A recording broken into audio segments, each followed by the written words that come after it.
días, bienvenidos a su programa de debate político Tesis y Antítesis. Nos volvemos a encontrar luego de las pasadas elecciones seccionales, cuyos resultados en muchos casos fueron una gran sorpresa.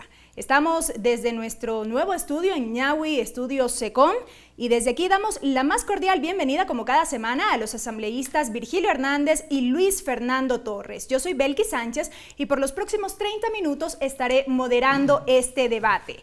Recuerden, amigos, que ustedes ven Tesis y Antítesis a través de la señal de la Televisión Legislativa del Ecuador por los canales 42 en Quito, 22 en Guayaquil y 27 en la ciudad de Cuenca. Nos escuchan, por supuesto, a través de la radio de la Asamblea Nacional en todas las provincias del país y nos siguen también a través de la internet por envivo.asambleanacional.gov.es. Agradecemos, por supuesto, la reproducción de Tesis y Antítesis por parte de la red de canales comunitarios regionales del Ecuador asociados SECREA. Aquí comenzamos. Y como ya lo dijimos, el pasado domingo 23 de febrero, todos los ciudadanos nos volcamos a las urnas para elegir 5.621 autoridades seccionales. El revés más grande se marca para el Movimiento País en la capital. Vamos a hacer una breve síntesis, un breve balance en este video a continuación. Elecciones seccionales 2014, resultados preliminares. De acuerdo con datos oficiales, pero aún parciales, estas son algunas de las novedades en estos comicios. En las capitales provinciales, Suma obtiene las alcaldías en 5 ciudades: Quito, Santo Domingo de los Áchilas, Portoviejo, Guaranda y Puyo. En tanto, Alianza País en Esmeraldas, Orellana y Macas. El Movimiento Avanza obtiene las alcaldías en Latacunga, Ibarra y Ambato. El Partido Social Cristiano en Guayaquil, Babahoyo y Machala. Creo en Azogues y Riobamba. Y Participa Igualdad en Cuenca, el Partido Sociedad Patriótica en Tena y el Movimiento ARE en Loja. En tanto, Pachacuti se hizo de la alcaldía de Morona. Los resultados en las prefecturas son los siguientes. Alianza País obtiene 10 consejos provinciales. Estos son Los Ríos, Pichincha, Cañar, Santo Domingo de los Áchilas, Tungurahua, Napo, Manabí, Santa Elena, Guayas y Chimborazo en alianza con Pachacuti. Pachacuti por sí solo en tanto obtiene las prefecturas de Cotopaxi, Morona, Santiago, Orellana y Zamora Chinchipe. Suma obtiene las prefecturas de Bolívar y Pastaza. Participa Igualdad en Azuay, el Partido Social Cristiano la prefectura del Oro. El MPD gana en Esmeraldas, Creo gana en Loja, Avanza obtiene la prefectura de Imbabura y el Partido Sociedad Patriótica en Sucumbíos. Asambleísta Luis Fernando Torres, nuevamente bienvenido, le consulto. Bueno, hemos visto este video que un poco nos acerca a estos resultados electorales según la fuerza electoral. ¿Cómo leemos estos resultados? Bueno, uno tiene que tener dos perspectivas, la local, que ocurrió en cada uno de los cantones, parroquias y por supuesto provincias, y la otra, la nacional. Desde mi punto de vista, lo que habría que contestar es si las elecciones del domingo pasado constituyeron un plebiscito a favor o en contra del presidente de la República y de su movimiento Alianza País. Yo puedo asegurar que en Guayaquil el plebiscito fue total. El guayaquileño votó allá entre Nebot y su modelo y el presidente y su modelo, y venció Nebot sin lugar a dudas. Y claro, el plebiscito fue total porque desde antes de que comenzara la campaña, el propio presidente planteó en esos términos la lucha política en Guayaquil. En Quito yo no hablaría de un plebiscito total, sino parcial. De alguna manera, el ingreso a la escena política del presidente en los últimos días le dio a Quito una tónica diferente. Dejó de ser la lucha eminentemente local y pasó a ser, de algún modo, una disputa nacional.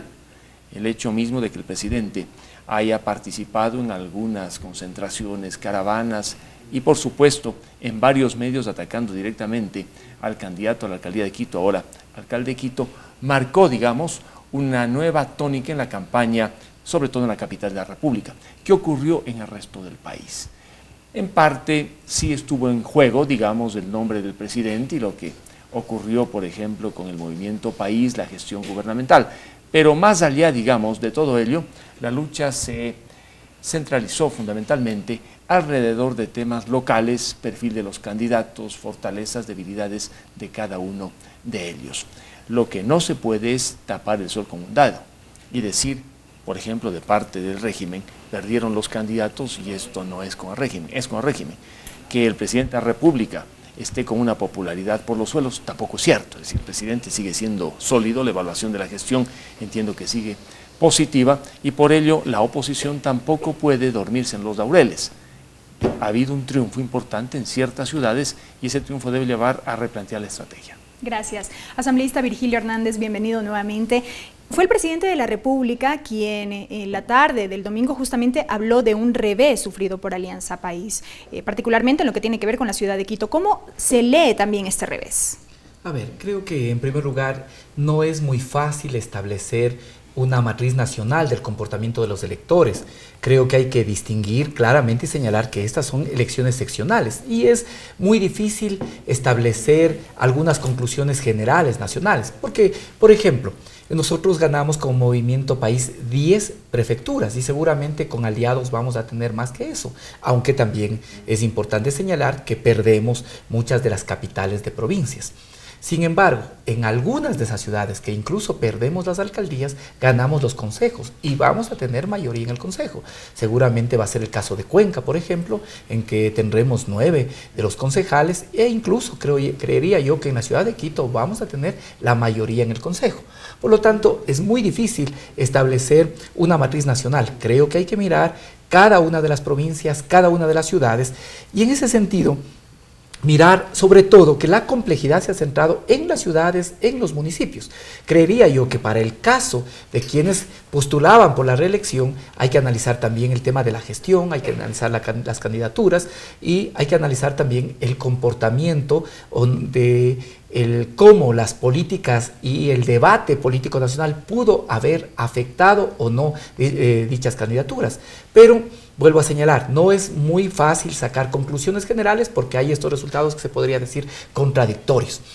En el caso de Quito, el presidente de la República, el propio alcalde Augusto Barrera, que perdió la reelección, señalaron de manera clara, este es un revés para nosotros, para el Movimiento País, es un revés, puesto que nosotros consideramos a Quito el corazón de la Revolución Ciudadana y tenemos serias preocupaciones que con este revés pierda Quito, pero que también se quiera aprovechar Quito para ser una fuente de desestabilización e ingobernabilidad del país. Gracias. Asambleísta Luis Fernando Torres, ¿se podría articular la derecha en torno a la figura de Mauricio Rodas, quien resultó electo alcalde, en este caso de la ciudad de Quito, un hombre joven, para generar un contrapoder, en este caso al gobierno? Es muy prematuro, indudablemente, el que se pueda, digamos, por ahora, sugerir o creer que alguien que ha ganado, pues en este caso la alcaldía de Quito, bien podría liderar a una gran tendencia. No nos olvidemos que el gran triunfador de estas elecciones es el alcalde de Guayaquil, Jaime Nebot, que estuvo pues en una lucha allí, sí, como dije yo, en un verdadero plebiscito entre el proyecto gubernamental y el modelo exitoso, que Guayaquil ha dicho que es exitoso, en el puerto principal. ¿Qué va a pasar de aquí en adelante? Bueno, aquellos que ganaron alcaldías, prefecturas, juntas parroquiales, concejalías, tienen que tener los ojos puestos en sus comunidades locales. Había un político famoso en Estados Unidos, un demócrata que presidió durante largo tiempo la Cámara de Representantes, Steve O'Neill, que decía, la política es local. De tal manera que un político que solo ve lo nacional y se olvida lo local, no tiene razón de representar a quienes dice representar. Por lo tanto, aquellos que tienen un mandato deberán poner sus ojos en sus comunidades locales. Creo que ha comenzado bien el nuevo alcalde de Quito, distanciándose de la política partidista, porque le haría muchísimo daño que en un momento dado pues vaya por el lado de la política partidista. No nos olvidemos que un alcalde, y le digo por experiencia propia, es un servidor de la ciudad. Y Jaime Nebot lo ha entendido muy bien, y por eso ha tenido tanto éxito en los últimos años. Él, más allá de ser el líder de una formación política tan importante como Madera de Guerrero o el Partido Social Cristiano, es visto como el hombre que trabaja para la ciudad.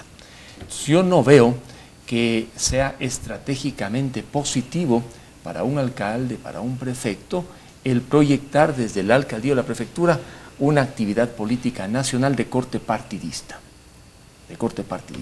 El líder natural, digamos, de la tendencia, por lo que ha sucedido últimamente y por el triunfo arrollador que ha alcanzado, indudablemente que es el alcalde de Guayaquil. Habrá que ver qué decide él en lo futuro. Existen indudablemente otras figuras Pero en el Ecuador nadie puede anticipar lo que puede suceder en 2017. Gracias, asambleísta Virgilio Hernández. Yo le quiero consultar, ¿qué estaría pasando en las grandes urbes y qué en las más pequeñas? Tomando en cuenta que, si bien, bueno, todavía no están los datos de las juntas parroquiales, en el nivel más pequeño parecería que Alianza País tiene buenos resultados. A ver, creo que hay que mirar, y para no dejar de responder también y de contrarreplicar a lo que decía Luis Fernando, creo que es importante mirar los signos, los símbolos que se presentan en la elección. El candidato que gana la alcaldía de Quito representa una posición muy clara del centro derecha. Y yo aquí quiero señalar que eso también es posible porque logra aglutinar al anticorreísmo y al antibarrerismo.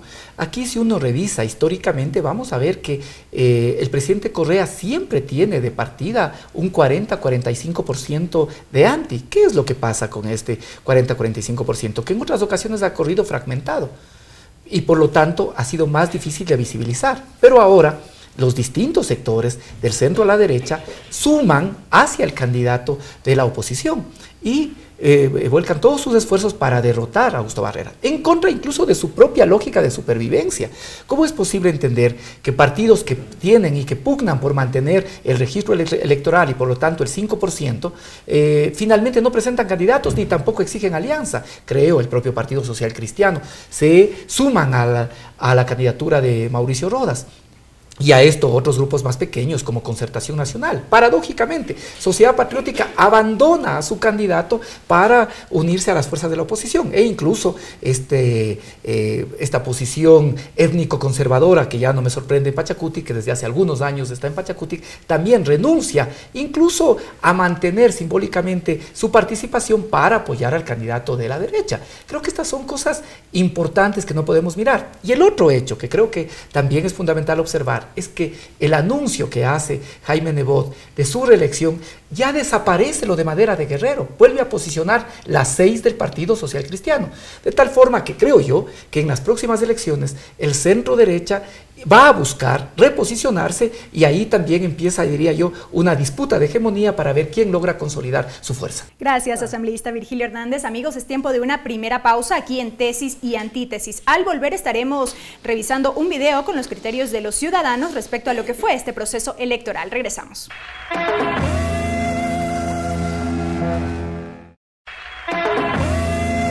Estamos de regreso, amigos, aquí en su programa de debate político Tesis y Antítesis con los asambleístas Virgilio Hernández y Luis Fernando Torres. El tema de esta semana, los resultados de las elecciones seccionales del pasado domingo 23 de febrero. Les recordamos, como siempre, que ustedes ven Tesis y Antítesis a través de la señal de la televisión legislativa del Ecuador por los canales 42 en Quito, 22 en Guayaquil y 27 en Cuenca, y por internet a través de envivo.asambleanacional.gov.es.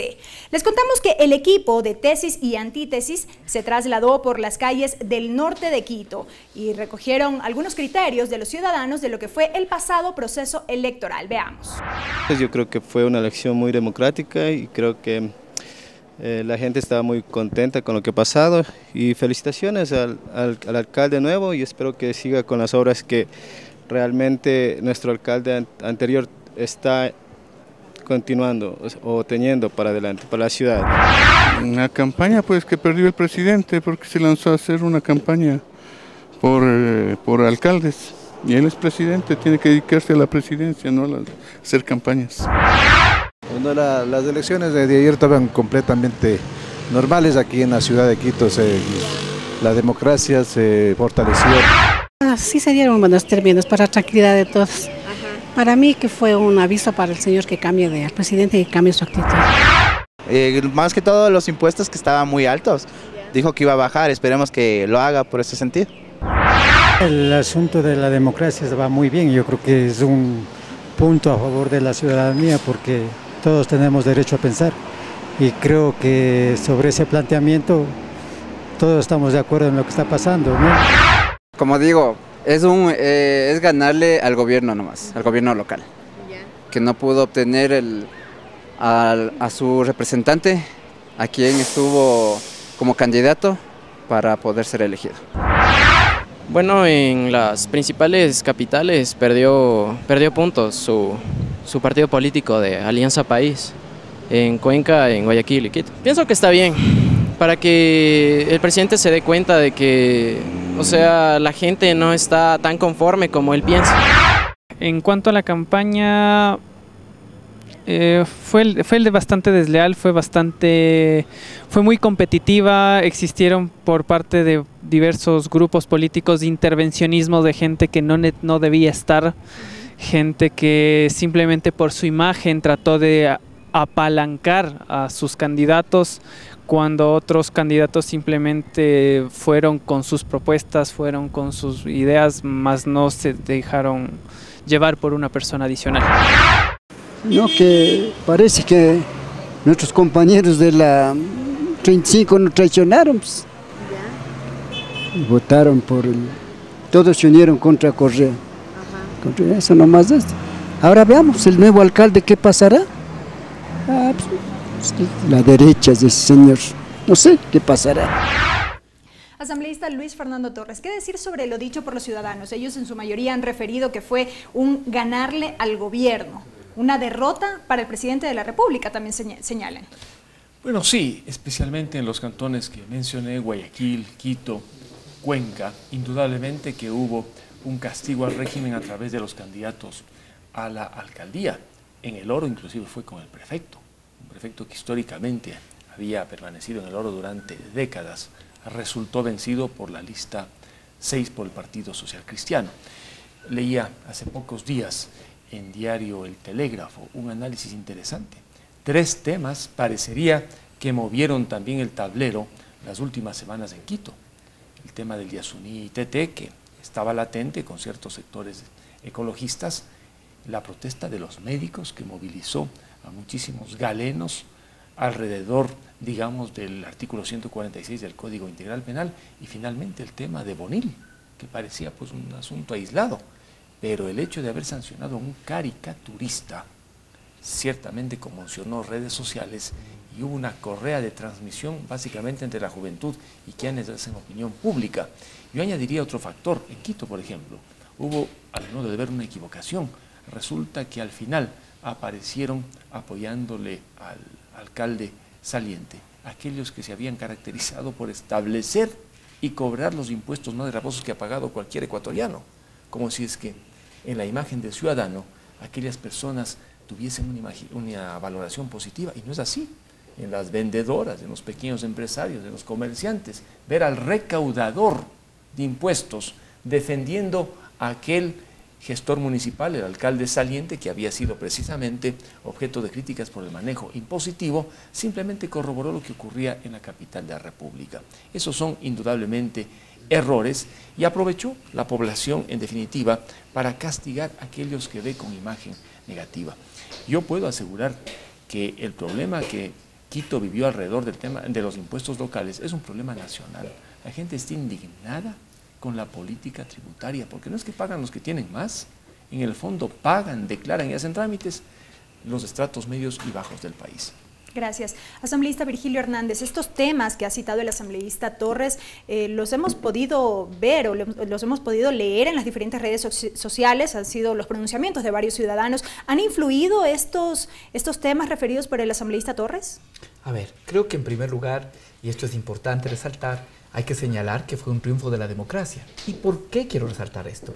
Porque ya en los últimos días, previo a la realización de elecciones, se planteó y se ponía con fuerza la idea del fraude y de que se iba a recurrir a mecanismos fraudulentos para irrespetar la voluntad popular.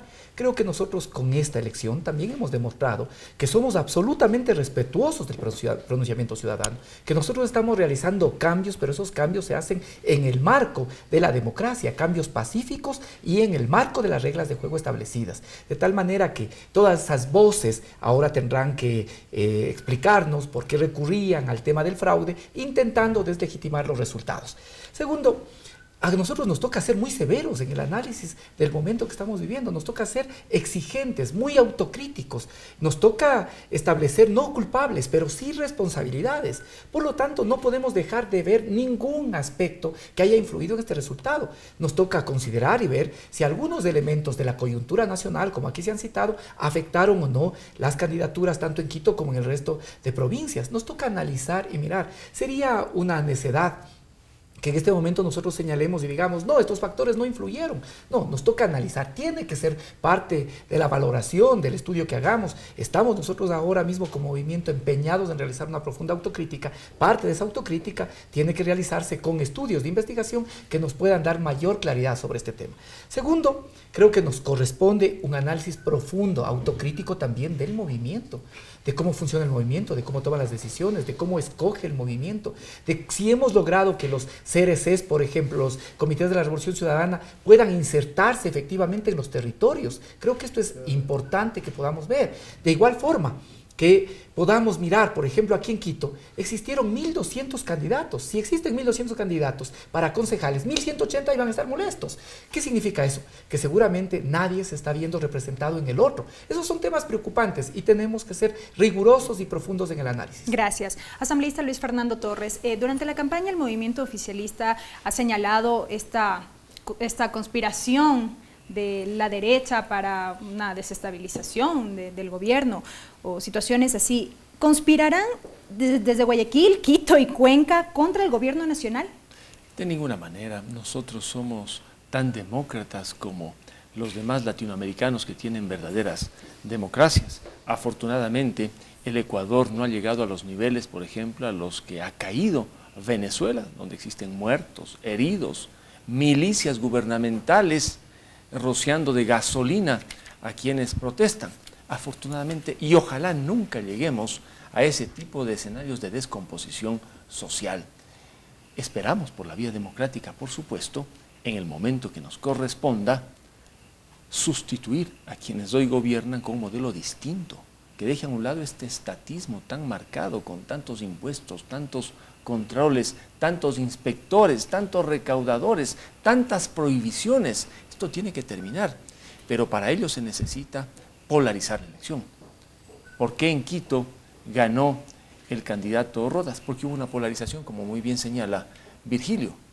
En Guayaquil hubo una polarización que permitió a Nebot definir su modelo y enfrentar al verdadero candidato, que era el presidente. En Cuenca ocurrió lo mismo. En los cantones donde no hubo polarización, la situación fue diferente. Se fragmentó la votación completamente.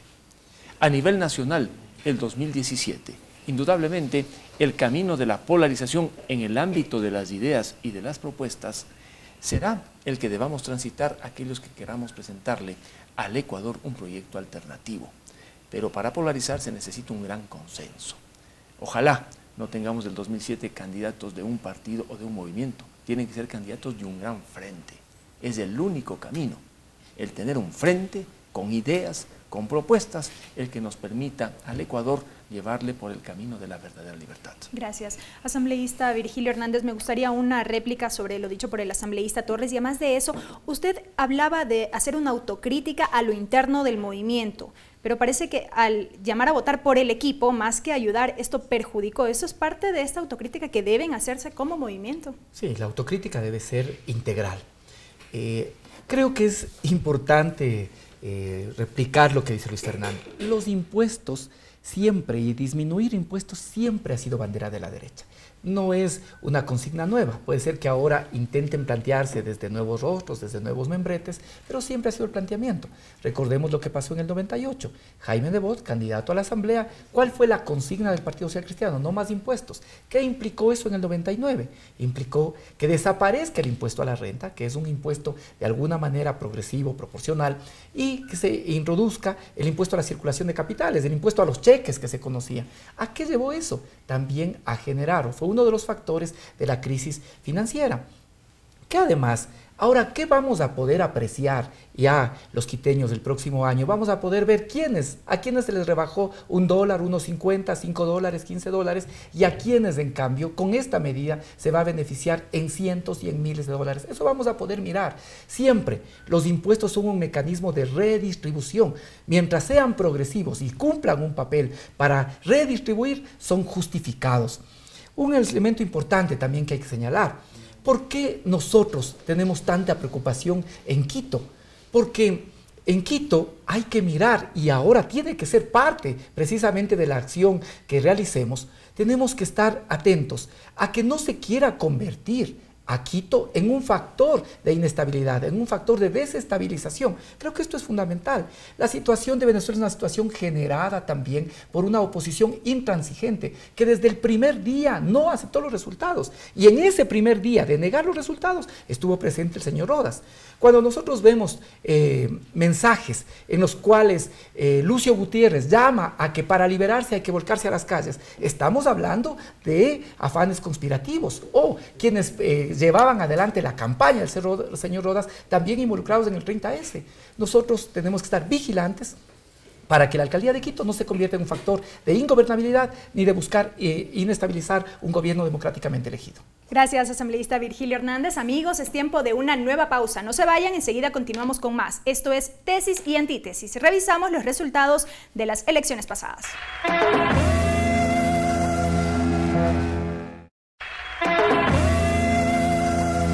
Amigos, continuamos con más de Tesis y Antítesis, su programa de debate político. Le quiero consultar al asambleísta Luis Fernando Torres. Evidentemente, según los resultados que saltan a la vista, que hemos visto, resultados oficiales del Consejo Electoral, la derecha recupera esta fuerza en las elecciones. Pero, ¿habrá aprendido de los errores pasados? Bueno, siempre uno aprende de los errores. El gran triunfo que se da sobre todo en el puerto principal, donde César Ron, el candidato a prefecto de la lista 6, prácticamente empata con Jimmy Jairala, es una demostración de la fuerza, sobre todo, que se siente allá en la costa ecuatoriana. En Machar, el triunfo de Carlos Falqués; en Babahoyo, de Johnny Terán; en San Borondón, de Coco Yunes, marcan una tendencia importante en esa zona, y en la sierra, pues algunas provincias como Tungurahua, donde se logró despertar nuevamente el fervor por la 6 con una votación consistente. Me permite a mí decir que la lista 6, indudablemente con Jaime Nebot, va a marcar la alternativa de aquí en adelante en el país. Mencionaba Virgilio una crítica fuerte al impuesto al 1% a la circulación de capitales. Ese impuesto, que se estableció en el año 98, fue un impuesto adecuado para las circunstancias, porque permitía una recaudación inmediata y el contribuyente sabía que pagaba el 1% y no más. Lo importante no es eliminar los impuestos, aunque eso sería lo ideal, que nadie pague impuestos, pero siempre habrá la necesidad de ciertos tributos por el crecimiento del Estado. Lo que demandamos los ecuatorianos es no más impuestos, y los excesivos que desaparezcan o bajen, porque que se les ha ido la mano, se les ha ido la mano. Estos 7 años han sido años de impuestos, y no necesariamente a los más ricos del país. Yo, que como político estoy cerca a la gente, veo el drama de las peluquerías, que tienen que pagar tributos, que tienen que contratar contadores para las declaraciones, pero hay algo más: los costos para producir en este país, con la afiliación al IES, el salario básico que se fija. Esto no perjudica a las grandes empresas, porque finalmente cargan a gastos. Esto perjudica al pequeño emprendedor, y hay una asfixia que la gente siente. En el campo, el agricultor de una pequeña parcela tiene que afiliar al que le acompañe en la tarea, tiene que pagar el salario básico cuando no le alcanza con las ventas que tiene. Lo que veo yo es que se han desmandado. Ojalá lo ocurrido en estas elecciones les permita advertir estos excesos impositivos, de controles. El presidente, cuando se presentó a reconocer efectivamente la derrota, dijo que se han cometido errores. Lo que sí no podemos, aquellos que estamos en un bando distinto al gubernamental, es creer que después de esta elección el presidente, el movimiento país y el régimen está por los suelos en cenizas. No, tienen la fuerza necesaria, por lo que nuestra estrategia siempre tiene que partir del hecho de que hay una fuerza alternativa importante, con un presidente que todavía sigue valorado positivamente. Lo que ha ocurrido el 2014 no necesariamente va a ocurrir el 2017. Algunos años van a pasar todavía y por ello, para presentar un proyecto alternativo necesitamos una estrategia debidamente planteada y una táctica eficaz. Gracias, asambleísta Torres. Asambleísta Virgilio Hernández, su réplica sobre lo dicho por el asambleísta Torres y además de ello una inquietud. De haber realizado elecciones primarias a lo interno del movimiento país, elecciones primarias de candidatos, ¿se podría haber detectado de pronto un posible descontento por el candidato Augusto Barrera? A ver, en primer lugar, yo creo que los impuestos, y lo acaban de señalar, siempre es bandera de la derecha. ¿Por qué? Porque pues, si es que se mantienen, por ejemplo, impuestos redistributivos, impuestos progresivos, lo que se va a hacer es afectar sobre todo a las personas que más tienen y más ganan. Y eso ayuda a que se haga obra social, a que se redistribuya, que es un papel central del Estado.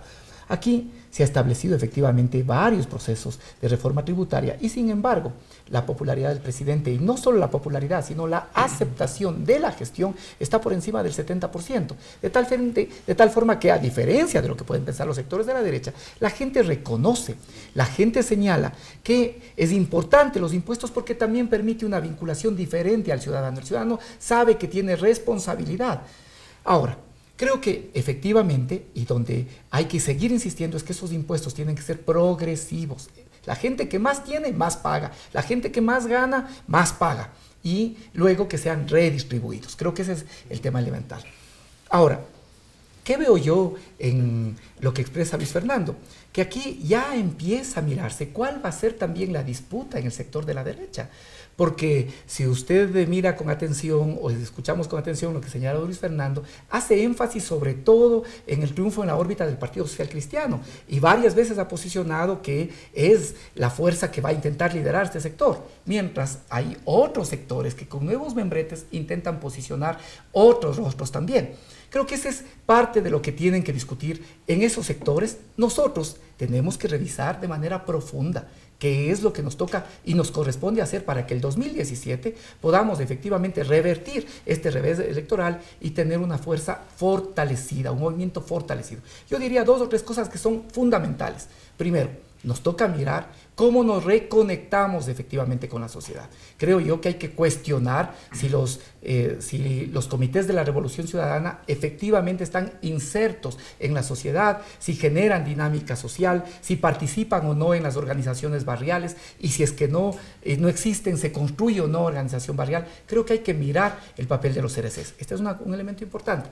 Segundo, nos toca que el movimiento pueda estar también más atento a la gestión que se realiza en cada uno de los gobiernos autónomos centralizados. Creo que eso es importante porque lo que se hace en los gobiernos autónomos centralizados es mirar en lo local si efectivamente se cumple o no con los principios y planteamientos que tenemos.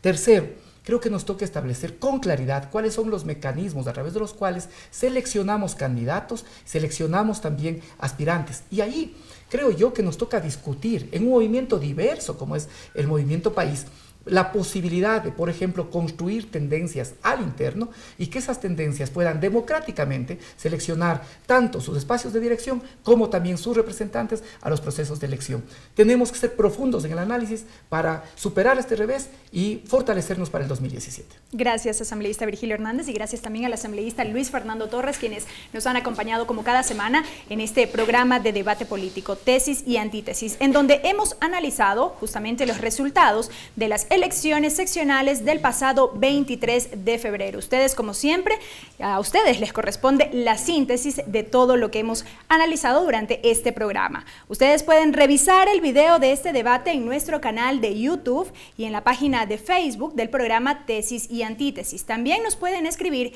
a nuestro correo electrónico tesisantítesis@hotmail.com.